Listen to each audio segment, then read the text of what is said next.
आज का टॉपिक है आपका general second degree equation. General second degree equation, general second degree equation in x and y, in x and y. अब ये topic क्या है ना, जैसे हम लोगों ने पहले पढ़ के रखा है कि जब दो लाइन ओरिजिन से पास होती है तो उनका कंबाइन इक्वेशन क्या मिलता है, उनका कंबाइन इक्वेशन क्या मिलता है, होमोजेनियस इक्वेशन मिलता है। क्या मिलता है homogeneous equation, ax square plus 2hxy plus by square equals to 0। ठीक है, अब हम लोग ये देखेंगे कि अगर दो लाइन किसी पॉइंट से पास हो रही है, जैसे वहां हमने डिस्कस किया कि दो लाइन ओरिजिन से पास होती है। मान लो आपके पास कोई एक पॉइंट है जिसके कोऑर्डिनेट है x1, y1, ठीक है, और आपकी दोनों लाइन इस पॉइंट से पास हो रही है। इस बार लाइन ओरिजिन से पास नहीं हो रही है, ठीक है ना, समझा। लाइन कहां से पास हो रही है, किसी पॉइंट से पास हो रही है, तो हमें इन दोनों का क्या निकालना है, कंबाइंड इक्वेशन निकालना है। तो लाइन L1 का इक्वेशन हो जाएगा equation of line L1 is a1x plus b1y plus c1 equals to 0। अब इस बार c1 आएगा, क्यों आएगा, क्योंकि यहाँ पे लाइन पॉइंट से पास हो रही है। जब हमने पहले थ्योरम पढ़ा था वहां पे लाइन a1x प्लस b1y लिया था सिर्फ, क्योंकि वहां लाइन ओरिजिन से पास हो रही थी, इसलिए c वैल्यू वहां पे एब्सेंट थी। सेकेंड लाइन ले लेते, equation of line L2 is, line L2 का इक्वेशन है a2x plus b2y plus c2 equals to 0। अब हमें देखना है इन दोनों का कंबाइंड इक्वेशन, कंबाइंड इक्वेशन, ठीक है। सो कंबाइंड इक्वेशन हम लोग कैसे लिखते हैं, फर्स्ट लाइन लिखते हैं पहले a1x plus b1y plus c1 into, फिर सेकेंड लाइन लिखते हैं a2x plus b2y plus c2 equal to 0। ये क्या हो जाता है, दोनों का कंबाइंड इक्वेशन होता है। अब इन दोनों को अपने को सॉल्व करना है। जैसे सबसे पहले क्या होगा, a1x मल्टीप्लाइड होगा ब्रैकेट के साथ, तो a1x इंटू a2x, ये बनेगा a1 a2x square, a1x into b2y a1 b2xy, a1x into c2 ये हो जाएगा a1 c2x प्लस, फिर b1y मल्टीप्लाई करेंगे, सो b1y into a2x b1 a2xy, xy नहीं आएगा, हाँ आ जाएगा, b1y इंटू a2x, फिर b1y मल्टीप्लाई होगा b2y के साथ, तो ये बनेगा b1 b2y square plus b1y into c2 ये बनेगा b1 c2y प्लस, देन उसके बाद c1 मल्टीप्लाई करेंगे तो c1 into a2x, c1 into a2x कितना होगा, ये a2 c1x, फिर c1 इंटू b2y तो ये हो जाएगा b2 c1y, फिर c1 मल्टीप्लाई होगा c2 के साथ, तो c1 c2 इक्वल टू 0। ठीक है, याद हो कोई प्रॉब्लम, ये समझ में आ गया सभी को। अब इसको हम ठीक से रीअरेंज करेंगे, ध्यान से देख लो रीअरेंजमेंट। पहले तो मैं a1 a2x स्क्वायर लिख रहा हूँ, ठीक है, प्लस अब यहाँ xy की टर्म आपको दो जगह दिखाई दे रही होगी, a1 b2xy b1 a2xy, तो अगर मैं यहाँ से xy कॉमन लेता हूँ तो a1 b2 plus a2 b1 xy आएगा, प्लस फिर y स्क्वायर की एक ही टर्म है b1 b2 y square, then उसके बाद आपको x की टर्म दिखाई देगी, बट x की दो टर्म दिखाई देगी, एक है a1 c2x और एक आपका a2 c1x। अगर यहाँ से x कॉमन निकाला जाए तो a1 c2 plus a2 c1x आएगा, प्लस फिर y की भी दो टर्म आपको दिखाई देगी, ठीक है। तो यहाँ से अगर मैं y कॉमन निकालता हूँ तो b1 c2 plus b2 c1y आ जाएगा और plus c1 c2 equal to 0। अब इसको सिंपल बनाने के लिए हम लोग इसमें कुछ सब्स्टिट्यूट करने वाले हैं। जैसे a1 a2 को हमने रिप्लेस कर दिया a के साथ, क्योंकि कांस्टेंट टर्म है ना, a1 और a2 कांस्टेंट है। जब आप a1 a2 को मल्टीप्लाई करोगे तो आपको क्या मिलेगा, कोई एक नंबर मिलेगा, उस नंबर को हमने a से रिप्रेजेंट कर दिया। सिमिलरली यहाँ पे a1 b2 plus a2 b1 a1 b2 plus a2 b1 को 2h से रिप्रेजेंट करेंगे। ये सब्स्टिट्यूशन हमने थ्योरम 1 में भी किया है ऑलरेडी, याद है क्या? देन b1 b2 की जगह हम लोग b रख लेते हैं। अब ध्यान से देखो, a1 c2 plus a2 c1, इसके जगह हमें 2g रखना है। अब ये स्टैंडर्ड सब्स्टिट्यूशन है, आप इसको चेंज नहीं कर सकते हो, क्योंकि क्या होगा, सभी रेफरेंस बुक हो, टेक्स्ट बुक हो, सब जगह पे यही स्टैंडर्ड सब्स्टिट्यूशन यूज किया जाता है। आप चाहो तो आप अपने सब्स्टिट्यूशन लगा सकते हो, 2g आपको पसंद नहीं होगा तो कुछ और लगा लो, लेकिन फिर वो क्या होगा, पूरा चेंज हो जाएगा। समझ में आ रहा है क्या? फिर वो आप जब बुक के साथ मैच करने की कोशिश करोगे तो वहां मैच नहीं होगा।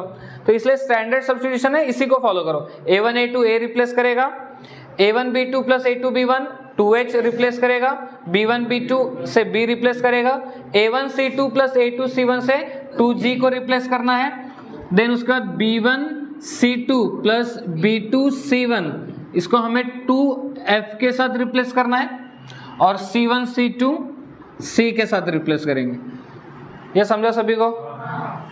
तो फिर आपका ये जो इक्वेशन है कुछ इस तरीके से दिखाई देगा। a1 a2 तो a बना ax square plus 2hxy plus by square plus 2gx plus 2fy plus c equal to 0। ये आपका आ गया दो लाइन का कंबाइन इक्वेशन। ठीक है, दो लाइन का कंबाइन इक्वेशन मिल गया। इसमें जो दो लाइन से वो कहाँ से पास हो रही है, किसी पॉइंट से पास हो रही है। तो अब बात करते हैं कि हमने ऑलरेडी कंबाइन इक्वेशन पहले भी देख रखा है, जहां पे दो लाइन ओरिजिन से पास होती थी, और उन दोनों का कंबाइन इक्वेशन आपको होमोजीनियस इक्वेशन मिलता था। होमोजीनियस इक्वेशन पता है, जिसमें हर एक टर्म की डिग्री सेम होती है, उसको होमोजीनियस कहते हैं, और डिग्री 2 है इसलिए उसको होमोजीनियस इक्वेशन ऑफ डिग्री 2 कहते थे। अब क्या मैं इस इक्वेशन को होमोजीनियस इक्वेशन बोल सकता हूँ क्या? इससे हम लोग होमोजीनियस इक्वेशन बोल सकते हैं? बोल सकते हैं। अच्छा, कितने लोगों को लग रहा है? होमोजीनियस इक्वेशन का क्या मतलब है?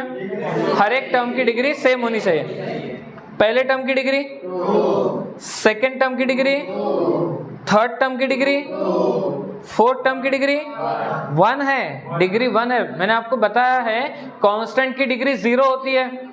2 कांस्टेंट है, डिग्री 0, g कांस्टेंट है, डिग्री 0, x की डिग्री 1, तो 0 प्लस 0 प्लस 1 कितना आएगा? 1 आएगा ना। तो इस टर्म की डिग्री कितनी आ रही है? 1 आ रही है। सिमिलरली यहाँ पे 1 और यहाँ नहीं 0, c कांस्टेंट है ना, तो डिग्री कितनी आएगी इसकी? 0 आएगी।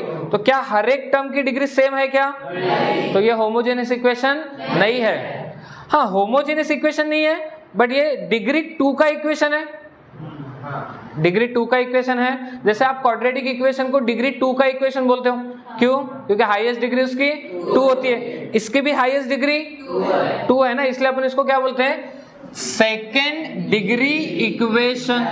किसके फॉर्म में दिखाई दे रहा है? एक्स और वाई के फॉर्म में, इसलिए एक्स और वाई के फॉर्म में। जनरल इसलिए क्योंकि ये किसी भी दो लाइन को रिप्रेजेंट करेगा, किसी भी दो लाइन को रिप्रेजेंट करेगा जो किसी पॉइंट से भी पास हो रही होगी और ओरिजिन से भी पास हो रही होगी। अब ओरिजिन से अगर पास हो रही है तो फिर ऑब्वियसली g की वैल्यू 0 होगी, f की वैल्यू 0 होगी। इसलिए तो टॉपिक क्या कहता है? प्रीवियस टॉपिक जो हमने पढ़ा है, और इसमें बस इतना फर्क है कि वहां जो दो लाइंस थी वो कहां से पास होती है? ओरिजिन से। यहाँ दो लाइन पॉइंट से पास हो रही है। वहां दो लाइन का कंबाइन इक्वेशन आपको होमोजीनियस इक्वेशन मिलता है। यहाँ दो लाइन का इक्वेशन होमोजीनियस नहीं मिलता है, इसको अपन सेकेंड डिग्री इक्वेशन कहते हैं। बात समझ में आ गई? चलो नोट डाउन करो। चलो सुनो। क्या कहता है थ्योरम कि अगर दो लाइन किसी पॉइंट से पास हो रही है, उन दोनों का कंबाइन इक्वेशन ये आएगा। अब थोड़ा सा पीछे जाके अपन कुछ चीज़ों को रिकॉल करते हैं। थ्योरम नंबर 1 जो हमने डिस्कस किया था, उसमें हमने कहा था थ्योरम नंबर 1 में कि अगर दो लाइन ओरिजिन से पास होगी, दो लाइन अगर ओरिजिन से पास होगी तो उन दोनों का कंबाइन इक्वेशन आपको क्या मिलेगा? Homogeneous ax square plus 2hxy plus by square equal to 0। ठीक है, सुन लो बातों को। दो लाइन का कंबाइन इक्वेशन एक होमोजेनियस इक्वेशन मिलता है। और थ्योरम नंबर 2 क्या हमने रीड किया था कि हर होमोजेनियस इक्वेशन ये रिप्रेजेंट करता है कि उसके अंदर दो लाइंस है। थ्योरम नंबर 1 में हमने कहा था कि दो लाइन ओरिजिन से पास होगी तो उसका कंबाइन इक्वेशन होमोजीनियस आएगा। थ्योरम नंबर 2 उसका कॉन्वर्स है कि हर होमोजीनियस इक्वेशन क्या रिप्रेजेंट करता है, दो लाइंस को ही रिप्रेजेंट करता है। ये थ्योरम नंबर 2 था। अब इस थ्योरम में हमने क्या डिस्कस किया कि अगर दो लाइन किसी पॉइंट से पास हो रही है तो उन दोनों का कंबाइन इक्वेशन क्या आएगा, ये जनरल सेकेंड डिग्री इक्वेशन आएगा। बट इसका कॉन्वर्स हर बार ट्रू नहीं होगा। मतलब मैं ये कहना चाहता हूं कि हर ऐसा दिखने वाला इक्वेशन दो लाइंस को ही रिप्रेजेंट करेगा जरूरी नहीं है। बात समझ में आ रही है? थ्योरम 1, थ्योरम 2 और इसको आप थ्योरम नंबर 3 कंसीडर करो। थ्योरम 1 दो लाइन अगर किसी पॉइंट से पास हो रही है उन दोनों का कंबाइन इक्वेशन होमोजीनियस आएगा। थ्योरम 2 हर होमोजीनियस बस एक ही बात बताता है कि उसमें दो लाइंस है, दोनों लाइन ओरिजिन से पास हो रही है। इस थ्योरम में हमने कहा है कि अगर दो लाइन किसी पॉइंट से पास होगी तो उन दोनों का कंबाइन इक्वेशन ये आएगा। ध्यान से सुन लो, दो लाइन जब किसी पॉइंट से पास होती है तो उनका कंबाइन इक्वेशन हमेशा ये आएगा। बट हर ऐसा दिखने वाला इक्वेशन दो लाइंस को ही रिप्रेजेंट करेगा ऐसा नहीं है। ठीक है ना? General second degree equation circle को भी रिप्रेजेंट करता है। जब आप सर्कल वगैरह पढ़ोगे तब आपको पता चलेगा कि हाँ एग्जैक्टली सर्कल का इक्वेशन इसके जैसा ही दिखता है। स्फीयर का इक्वेशन भी एग्जैक्टली ऐसा ही दिखाई देता है। ठीक है, तो पैराबोला हो गया, इलिप्स हो गया, हाइपरबोला हो गया, ऐसे बहुत सारे और इक्वेशंस हैं या बहुत सारे और ज्योमेट्री है जिनका इक्वेशन एग्जैक्टली ऐसे ही दिखाई देगा। इसलिए मैं बार बार आपको कह रहा हूं कि दो लाइन अगर किसी पॉइंट से पास होगी उनका कंबाइन इक्वेशन यही आएगा। बट हर ऐसा दिखने वाला इक्वेशन दो लाइंस को ही रिप्रेजेंट करेगा जरूरी नहीं है। It may be circle, it may be parabola, hyperbola, ellipse, sphere, कुछ भी हो सकता है। तो फिर ऐसी क्या कंडीशन होगी या हमें कैसे पता चलेगा कि ये इक्वेशन दो लाइंस को ही रिप्रेजेंट कर रहा है? तो उसके लिए कंडीशन है। तो देख लो ध्यान से, कंडीशन देख लो। Condition for representing a general condition for representing general second degree equation, condition for representing general second degree equation of pair of lines is, ठीक है। कंडीशन को देख लो। सबसे पहले एक डिटर्मिनेंट, इस डिटर्मिनेंट में डायगोनल में ABC लिख लेने का। डायगोनल में क्या लिखना? ABC। यहां आपको कौन से अल्फाबेट दिखाई दे रहे हैं? A, एक मिनट सुन लो, A दिख रहा है, B, C दिख रहा है, ABC। उसके बाद H, F और G भी दिख रहा है। तो अल्फाबेटिकल ऑर्डर में ABC, फिर DE, फिर क्या आता है? F, G, H आता है। ठीक है, ये अल्फाबेटिकल है ना, ABC, फिर DE, फिर F, G, H। तो डायगोनल में पहले ABC लिख लेने का, ABC का काम खत्म। अब F, G, H बचे हैं, तो रिवर्स ऑर्डर में लिखना H, H, G और इधर में G और इधर में आएगा F, F। और इस डायगोनल की वैल्यू इस डिटरमिनेंट की वैल्यू आनी चाहिए 0। आपको क्या करना है? इस डिटरमिनेंट की वैल्यू फाइंड आउट करना है। डिटरमिनेंट में क्या क्या चीज आएगी समझा? ABC डायगोनल वाइज लिख लेना, H, H, G, G और F, F। इस डायगोनल की वैल्यू इस डिटरमिनेंट की वैल्यू कितनी आनी चाहिए? 0। अगर इस डिटरमिनेंट की वैल्यू 0 आती है तब आप बोल सकते हो कि हाँ ये जो जनरल सेकंड डिग्री इक्वेशन है ये किसको रिप्रेजेंट कर रहा है? दो लाइंस को रिप्रेजेंट कर रही है, दो लाइंस का कंबाइन इक्वेशन रिप्रेजेंट कर रहा है। बात समझ में आ गई? फिर से सुनो, क्या टॉपिक है कि दो लाइन अगर किसी पॉइंट से पास हो रही है उन दोनों का कंबाइन इक्वेशन हमेशा इस तरीके से दिखाई देगा। इसको अपन क्या बोलते हैं? General second degree equation. ठीक है, but her general second degree equation दो लाइंस को रिप्रेजेंट करेगा जरूरी नहीं है। तो फिर उसके लिए क्या कंडीशन है? ये वाली कंडीशन है। अगर आपको इस डिटरमिनेंट की वैल्यू 0 मिल रही है तो आप बोलोगे कि हाँ जो जिस जनरल सेकंड डिग्री इक्वेशन की हम लोग बात कर रहे हैं वो किसको रिप्रेजेंट कर रहा है? पेयर ऑफ लाइंस को रिप्रेजेंट कर रहा है। अगर 0 नहीं आती है तो वो पेयर ऑफ लाइंस को रिप्रेजेंट नहीं करेगा। समझो? अच्छा, इसी को लिखने का एक तरीका और भी है। मतलब जब आप ये डिटरमिनेंट सॉल्व करोगे तो आपको कुछ ऐसा मिलेगा। ABC लिख लेने का पहले, A into B into C। फिर से वही ABCD आती होगी आप लोगों को, आती है क्या? ABC, उसके बाद डी और ई, फिर एफ जी एच आता है। तो पहले a into b into c लिख लेना, फिर plus 2 times f g h भी लिख लेना, a b c plus 2 times f g h. अच्छा ए बी सी ये याद रखने का तरीका ये कि कितने अल्फ़ाबेट गायब है, ए बी सी और एफ जी एच के बीच में 2 अल्फ़ाबेट गायब है, डी और ई गायब है ना, तो 2 एफ जी एच। फिर क्या करना, माइनस ए एफ स्क्वायर लिख लेना, minus a f square minus b g square minus b g square minus c h square, value 0 आनी चाहिए। तो ये और कुछ नहीं है, बस इसी का एक्सपांशन है, इस डिटरमिनेंट का एक्सपांशन है।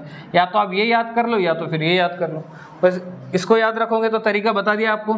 ए b c plus 2 f g h minus a f square minus b g square minus c h square, कितना आना चाहिए result 0।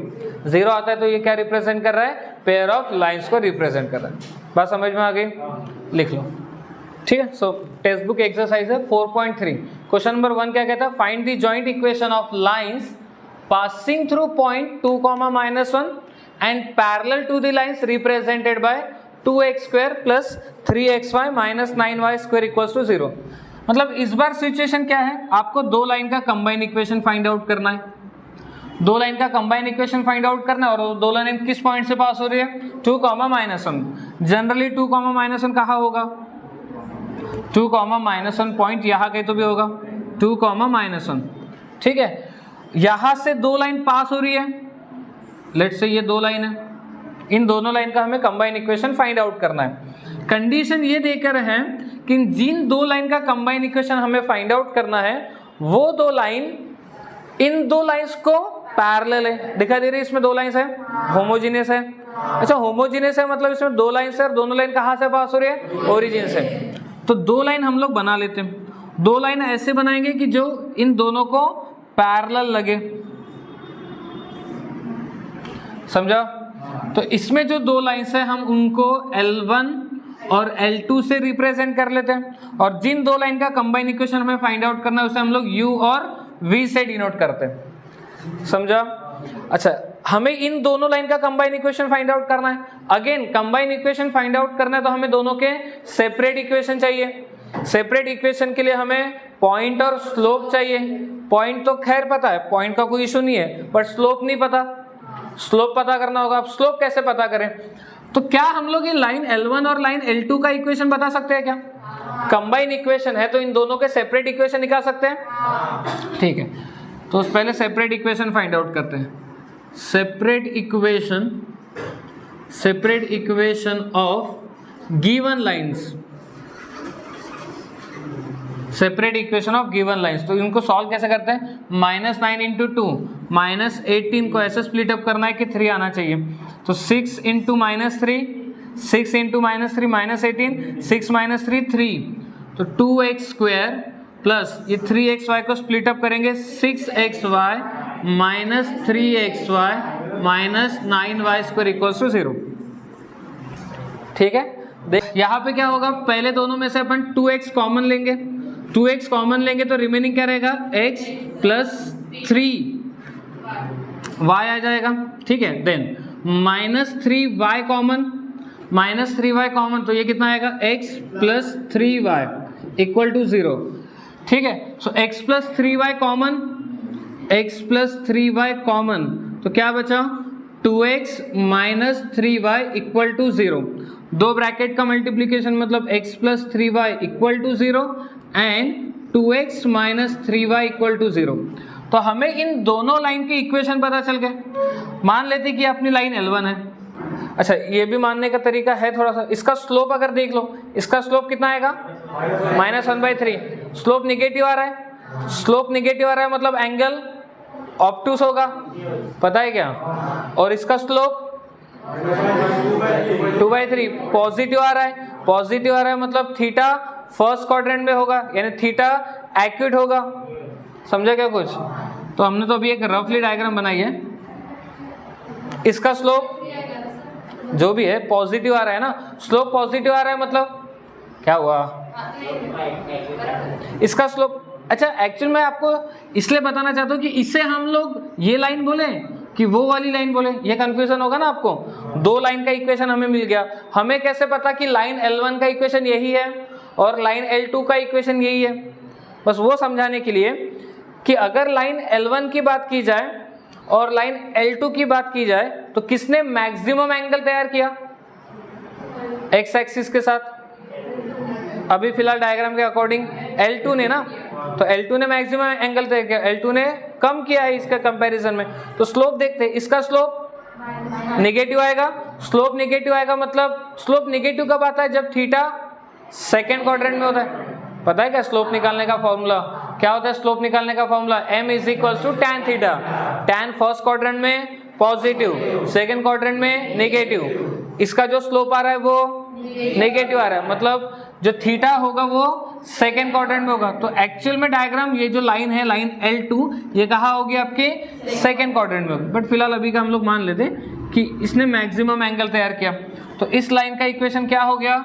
x plus 3y is equals to 0 और इसका एंगल पॉजिटिव रहेगा क्योंकि स्लोप पॉजिटिव है ना। स्लोप कितना आ रहा है? 2/3 आ रहा है। स्लोप पॉजिटिव है मतलब थीटा फर्स्ट क्वाड्रेंट में होगा, फर्स्ट क्वाड्रेंट में होगा मतलब ये वाली लाइन होगी आपकी। तो इस लाइन का equation 2x minus 3y equal to 0। ठीक है, अब हमें लाइन L1 का इक्वेशन पता चल गया, तो लाइन L1 का स्लोप भी तो पता चल जाएगा, कितना? 2/3। इसका इक्वेशन पता चला तो इसका स्लोप भी पता चल जाएगा, -1/3। अच्छा, जो आपकी लाइन, जिस लाइन के हमें कंबाइन इक्वेशन फाइंड आउट करना है उसमें से लाइन V लाइन L1 को पैरेलल है, तो फिर इसका स्लोप इक्वल हो जाएगा। तो इस लाइन का स्लोप 2/3 तो इसका स्लोप भी 2/3। आपकी लाइन U लाइन L2 को पैरेलल है तो इन दोनों का स्लोप इक्वल होगा, तो इसका स्लोप कितना आएगा? -1/3। समझा? अच्छा, यही तो चाहते थे ना हम लोग कि इनका सेपरेट इक्वेशन निकालने के लिए इसका स्लोप पता करना था और पॉइंट पता करना था। पॉइंट तो था, स्लोप पता चल जाएगा। तो अब हम लोग लिखते हैं equation of required line, equation of required lines. हाँ ध्यान दो, y माइनस y1, y1 कितना है? -1 +1 is equals to m 2/3 x minus x1 2 है। 3 को शिफ्ट किया 3y प्लस 3, 2 से मल्टीप्लाई किया 2x माइनस 4, तो ये बनेगा 2x, रन दिया। 3y को उधर लेके जाते हैं -3y और 3 को उधर लेके गए तो -7 इक्वल्स टू 0। ये फर्स्ट लाइन का इक्वेशन आ गया। अब लाइन U की बात करते हैं। लगे तो इसको हम लोग ऐसा बोलते थे, equation of required line V, equation of required line V। हाँ ध्यान दो इधर, equation of required line U, equation क्या बनेगा? y minus y1। अच्छा, पॉइंट तो वही है ना, -1 तो +1 बन जाएगा। स्लोप कितना है इसका? -1/3 x माइनस x1, x1 कितना है? 2 है। 3 को शिफ्ट किया तो 3y प्लस 3, माइनस से मल्टीप्लाई किया तो -x प्लस 2, -x को इधर शिफ्ट किया x प्लस 3y, इसको इधर लाया तो +1 इक्वल टू 0। ये हमें सेकेंड लाइन का इक्वेशन मिल गया। ये आपका U लाइन का, V लाइन का इक्वेशन है और ये आपका U लाइन का इक्वेशन है। हमें दोनों का क्या करना है? Combined equation, combined equation, combined equation. First line लिख लेते हैं 2x minus 3y minus 7 into second line लिखते हैं x plus 3y plus 1 equal to 0।